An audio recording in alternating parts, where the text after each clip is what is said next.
안녕하십니까. 저는 대전 선병원 감염내과 김광민입니다. 오늘 말씀드릴 내용은 잠복결핵에 대해서입니다. 환자분들이 저에게 오셨을 때 가장 많이 물어보는 질문은 잠복결핵도 전염성이 있느냐, 이게 가족들한테도 전파가 되느냐, 또는 내가 직장 생활을 하는데 혹시 남들한테 피해를 주지 않느냐, 이런 질문을 가장 많이 하십니다. 하지만 잠복결핵은 말 그대로 잠복입니다. 전염성이 없는 거죠. 만약에 전염성이 있다고 그런다면 그건 활동성 결핵입니다. 그래서 잠복결핵으로 진단되셨다면 전염성이 없기 때문에 이 부분은 안심하셔도 될 것 같습니다. 그렇다면 전염성이 없다면 굳이 잠복결핵을 치료를 해야 될까요? 만약에 내가 평생을 살면서 이 잠복결핵 자체가 그대로 잠복 상태로 계속 있다고 한다면 굳이 치료를 받을 필요가 없습니다. 하지만 사람이 살면서 스트레스나 또는 여러 가지 면역 억제 상태가 되거나 또는 고령이 되는 경우에 있어서 잠복결핵, 결핵균이 재활성화되면서 활동성 결핵으로 전환되는 경우가 있습니다. 그 확률을 보면은 많은 연구들이 있는데요. 가장 유명한 것이 나이 35세 기준으로 해서 잠복결핵 검사를 검진 목적으로 하는 경우 평생을 살면서 잠복결핵이 활동성 결핵으로 갈 확률을 5%에서 10% 정도로 생각하고 있습니다. 저는 5% 정도로 설명을 많이 드리는데요. 5%라면은 확률이 그렇게 높지 않습니다. 20명 중에 1명이니까요. 그렇다면 내가 꼭 치료를 받아야 되느냐? 치료를 원치 않으신다면 저희가 강제할 수 있는 방법은 없습니다. 환자분이 선택하실 수 있는 부분입니다. 다만 이런 부분에 대해 관련돼서 환자분의 여러 가지 조건들에 따라서 그 확률이 좀 달라지는 경우도 있고요. 또 우리나라에서는 잠복결핵에 대해서 산정 특례를 해주기 때문에 검사비나 또는 치료비에 대해서 부상으로 진료를 받아보실 수 있습니다. 그래서 그런 부분들을 생각해 보시고 결정하시면 되겠습니다. 그렇다면 어떤 조건들이 있을까요? 그 조건에 관련돼서 제가 가장 많이 만나는 예시를 들여서 한번 설명을 드려보도록 하겠습니다. 첫 번째 예시는요. 나이가 50세 된 사람이 잠복결핵 검사를 검진 목적으로 하셨을 때 양성으로 나온 경우입니다. 아까 얘기했듯이 35세에서 평생을 살면서 활동성 결핵으로 갈 가능성이 5%에서 10%라고 했습니다. 그렇다면은 50세라면 이미 앞으로 살 기대 수명이 15년이 줄어들기 때문에 그 확률 자체도 더 줄어들게 됩니다. 그렇다면은 의료진이 잠복결핵에 관련돼서 치료를 권유할 수는 없습니다. 강하게 할 수는 없고 환자분이 원하시는 경우에 있어서 저희가 치료를 하게 되게 됩니다. 반대로 환자가 나이가 25세인 경우, 그러면 35세보다 기대 수명이 10년 정도 더 늘어나겠죠. 그렇게 되면 아무래도 활동성 결핵으로 갈 가능성이 높아지기 때문에 이런 경우에 있어서는 의료진이 강력하게 잠복결핵 치료를 권유하게 됩니다. 세 번째 예시는요. 가령 45세 남자가 본인 동거인, 가령 그래서 본인 아내가 활동성 폐결핵에 걸렸을 경우 접촉자의 분류가 돼서 잠복결핵 검사를 했는데 양성으로 나온 경우, 이런 경우를 보면은 나이로 봤을 때는 기대 수명이 10년을 더 늘어났기 때문에 5%보다는 훨씬 더 줄어들 수 있긴 하겠지만은 이 경우 잠복결핵 검사를 한 목적 자체가 어떤 목적 없이 체온 검진을 한 게 아니고 검진 목적으로 한 것이 아니고 접촉자로 분류가 돼서 검사를 진행한 것이기 때문에 활동성 결핵으로 갈 가능성이 훨씬 더 높아집니다. 이런 경우에도 저희가 강력하게 치료를 권유를 하게 됩니다. 그 밖에 환자분들이 면역 억제제를 먹는 경우 또는 암이라든지 특히 혈액암에 걸려 있거나 면역 억제 상태, 가령 들어서 HIV에 걸려 있는 경우에는 아무래도 잠복결핵에서 활동성 결핵으로 갈 수 있는 확률이 훨씬 더 높아지기 때문에 그런 경우에 있어서는 저희가 강력하게 치료를 권유를 합니다. 마지막 예시를 말씀드리겠습니다. 이 경우도 굉장히 많은데요. 고령이신 분이 직장의 체온 검진 때문에 검사를 했는데 양성으로 나온 경우입니다.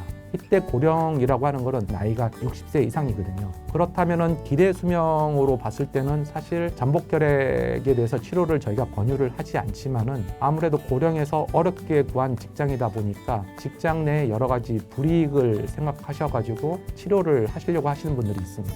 하지만 어떤 불이익을 주게 되면은 이거는 법적으로 금지되어 있는 부분입니다. 결핵예방법 13조에 따르면 잠복결핵 감염자에 대해서 사별이나 불이익을 주는 것을 금지하고 있기 때문입니다. 그런 경우에 있어서는 기관에 가셔가지고 설명을 드리고 강력하게 항의를 하셔도 될 수 있는 부분입니다. 이 잠복결핵 치료는 우리나라에서는 질병관리청에서 여러 가지 치료법을 제시하고 있는데 그 중에서 가장 우선적으로 치료하고 있는 것은 이소니아지드라는 약과 림파민이라고 하는 약을 복합으로 사용해서 3개월 동안 치료하는 것을 가장 권유하고 있습니다. 있습니다. 그에 비해서 해외, 특히 WHO에서는 아이소니아지드 9개월 단독요법을 가장 권유를 하고 있습니다. 그 밖에도 림팜핀 단독을 해서 4개월 치료를 하는 방법도 있습니다. 이 각기 치료법은 장단점이 있습니다. 아무래도 이소니아지드 9개월 요법은 하다가 기간이 너무 길기 때문에 치료하시는 분이 중도에 탈락하시는 경우가 조금 있습니다. 거기에 비해서 아이소니아지드 플러스 림팜핀 복합요법을 하는 경우에는 기간은 3개월밖에 되지 않기 때문에 대부분의 환자분이 잘 따라와 주시지만 약제를 2가지로 쓰기 때문에 부작용 면에서는 조금 더 불리하다고 볼 수 있겠습니다. 대전선병원에서는 질병관리청에서 권유하는 아이소니아지드 플러스 림팜핀 복합요법으로 3개월 요법을 가장 표준 치료로 생각하고 저희가 진료를 하고 있습니다. 결핵약이 먹게 되면 부작용 부분을 또 많이 물어보시고 치료에 대해서 이게 망설이시는 분들이 많이 있습니다. 이게 아주 틀린 말은 아닙니다. 결핵약제는 부작용이 있습니다. 저희가 치료하는 아이소니아지드는 되게 이제 하얀색 알약 3알짜리고요. 이 약의 가장 큰 부작용은 간 독성이 있습니다. 간 수치가 올라가는데 이 간 수치라고 하는 거는 AST, ALT 또는 OTPT라는 수치로 이야기를 많이 하죠. 이 수치가 올라가거나 또는 성달 수치가 오르는 경우도 있습니다.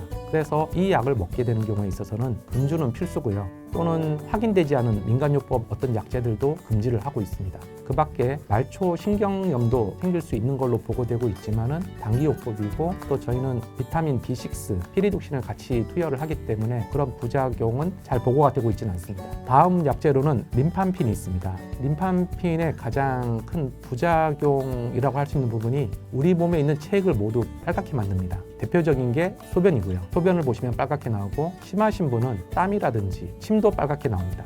소변을 보실 때 혈뇨가 아닌가 이렇게 깜짝 놀라시는 분도 있지만은 소변이 혈뇨는 아니고 그냥 약에 의해서 착색된다고 생각하시면 되겠습니다.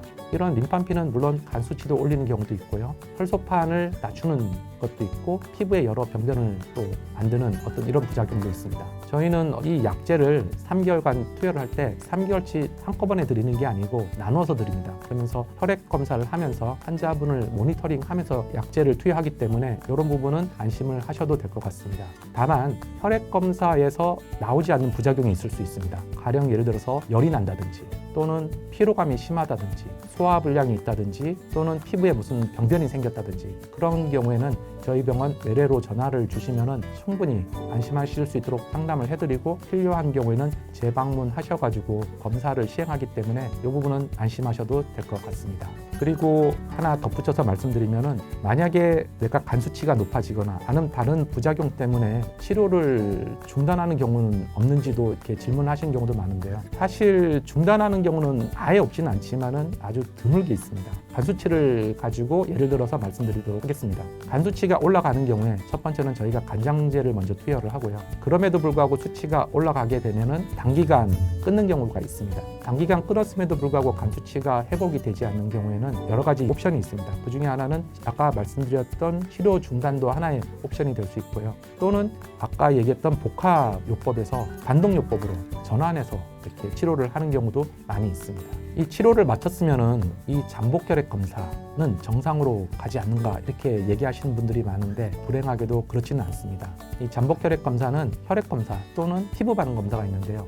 이 2가지 검사는 모두 면역학적 기억과 연관되어 있는 검사입니다. 그래서 균이 한번 들어오면은 계속 양성으로 나오게 됩니다. 그렇기 때문에 잠복혈액 치료를 다 마쳐도 이 검사는 양성으로 나오기 때문에 추가적인 검사는 필요가 없게 됩니다. 그러면 내가 치료를 마치고 나서 내 몸에 있는 결핵균이 모두 사멸됐는지 안 되었는지 어떻게 알 수 있을까요? 그거는 데이터를 보셔야 됩니다. 이전에 많은 연구들을 보게 되면은 잠복혈액 감염자가 치료를 한 군과 치료를 하지 않은 군을 봤을 때 치료를 한 군에서 활동성 결핵으로 가는 확률이 현저하게 떨어지는 것을 확인했기 때문에 그 데이터를 믿고 가시면 될 것 같습니다.